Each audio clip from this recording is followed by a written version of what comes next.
So I'm gonna do a little right arm reach to make sure my rib cage is also going left.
And as I did that, I felt my rib cage being kind of pulled and pushed and compressed over toward the left.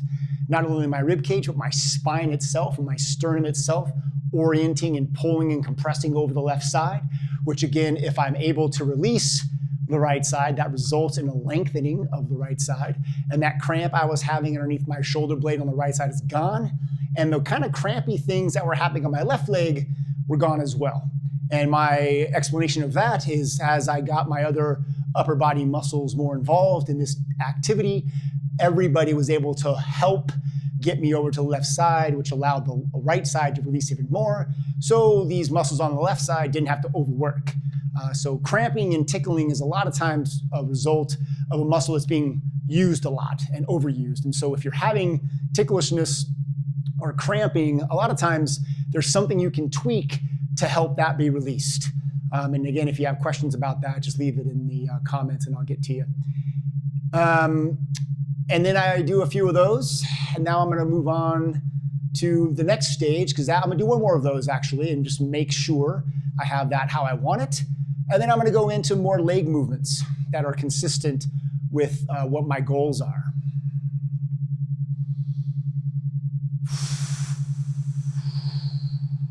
Well, one thing I wanted to mention is you might have noticed I was having a hard time with the pressure management. It was making noise, and that was me trying to feel and sense what was going on, because I started doing an extra abdominal crunch, which isn't what I'm after. So I had to release my pelvis down, feel my dimples, feel my back go back all the way from my belt line all the way to my sternum, not just crunching right here at the center. I'm trying to feel the entire thing kind of rounding out and flattening, not over bending or over crunching somewhere. And so as I was trying to figure that out and keep my heel engaged, I was having a harder time managing the balloon. But that's kind of part of it, you know. It's a process, it's a journey. And the more we sit here and relax and reflect, the better this is gonna work. And then when you go out and do your things out in the world, you're gonna notice it is a lot easier to do. And I'll talk more about that in the future in an upcoming workshop. But anyway, I highly encourage, take your time, go slowly, be reflective, be honest with yourself, and always just relax, enjoy the process, trust the process, and enjoy the ride.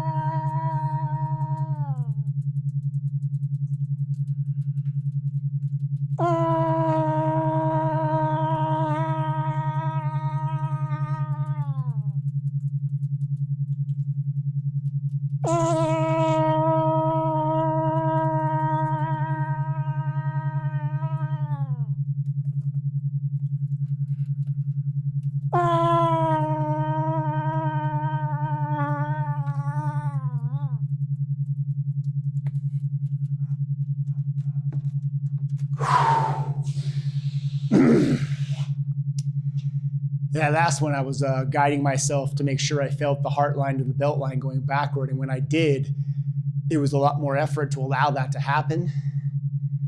And as I finally did, when I tried to breathe in, it was harder for me. And I almost gasped. But because I work on air hunger and slow breathing, I was able to sit there in it, and it was okay. You know, I told my lizard brain, hey, I got this. And as I breathed in, my entire right side just opened up. And that's what I'm after.